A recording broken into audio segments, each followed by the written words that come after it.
नमस्कार। अवेकनिंग सनातन में आप सबका स्वागत है।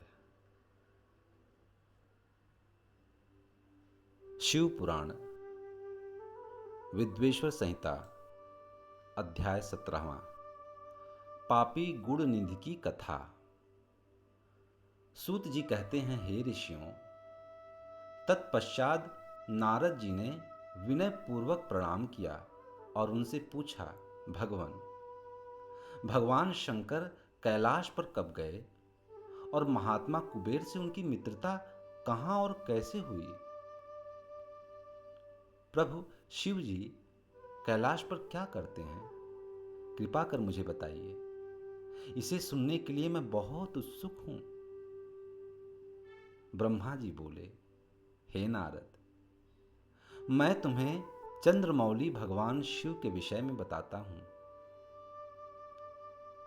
काम्पिल्य नगर में यज्ञदत्त दीक्षित नामक एक ब्राह्मण रहते थे, जो अत्यंत प्रसिद्ध थे।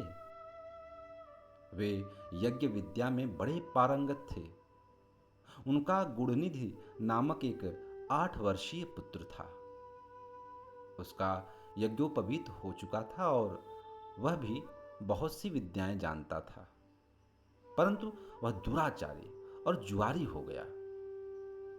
वह हर वक्त खेलता कूदता रहता था तथा गाने बजाने वालों का साथी हो गया था। माता के बहुत कहने पर भी वह पिता के समीप नहीं जाता था और उनकी किसी आज्ञा को नहीं मानता था। उसके पिता घर के कार्यों तथा दीक्षा आदि देने में लगे रहते थे। जब घर पर आकर अपनी पत्नी से गुणनिधि के बारे में पूछते तो वह झूठ कह देती कि वह कहीं स्नान करने या देवताओं का पूजन करने गया है। केवल एक ही पुत्र होने के कारण वह अपने पुत्र की कमियों को छुपाती रहती थी। उन्होंने अपने पुत्र का विवाह भी करा दिया। माता नित्य अपने पुत्र को समझाती थी। वह उसे यह भी समझाती थी कि तुम्हारी बुरी आदतों के बारे में तुम्हारे पिता को पता चल गया तो एक क्रोध के आवेश में हम दोनों को मार देंगे। परंतु गुणनिधि उस पर तो मां के समझाने का कोई प्रभाव नहीं पड़ता था। एक दिन उसने अपने पिता की अंगूठी चुरा ली और उसे जुए में हार आया। दैव योग से उस पिता को अंगूठी के विषय में पता चल गया। जब उन्होंने अंगूठी जुआरी के हाथ में देखी और उससे पूछा तो जुआरी ने कहा, मैंने कोई चोरी नहीं की है। अंगूठी मुझे तुम्हारे पुत्र ने ही दी है। यही नहीं, बल्कि उसने और जुआरियों को भी बहुत सारा धन घर से लाकर दिया है। परंतु आश्चर्य तो यह है कि तुम जैसे पंडित भी अपने पुत्र के लक्षणों को नहीं जान पाए। यह सारी बातें सुनकर पंडित दीक्षित का सिर शर्म से झुक गया।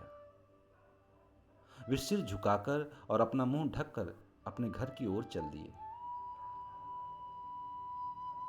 घर पहुंचकर गुस्से से उन्होंने अपनी पत्नी को पुकारा। अपनी पत्नी से उन्होंने पूछा, तेरा लाडला पुत्र कहां गया है? मेरी अंगूठी जो मैंने सुबह तुम्हें दी थी वह कहां है? मुझे जल्दी से दो।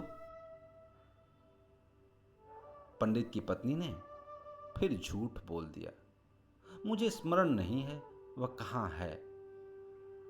अब तो दीक्षित जी को और भी क्रोध आ गया।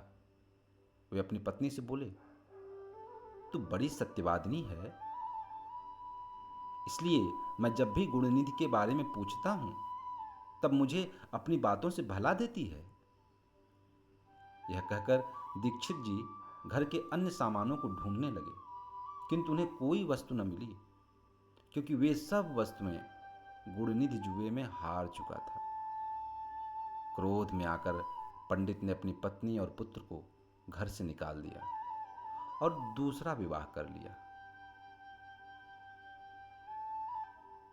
18वां अध्याय गुणनिधि को मोक्ष की प्राप्ति। अब अगले वीडियो में हम जानेंगे कि गुणनिधि को मोक्ष की प्राप्ति कैसे हुई। तब तक के लिए नमस्कार। चैनल को सब्सक्राइब अवश्य करें, शेयर करें और लाइक भी करें। धन्यवाद।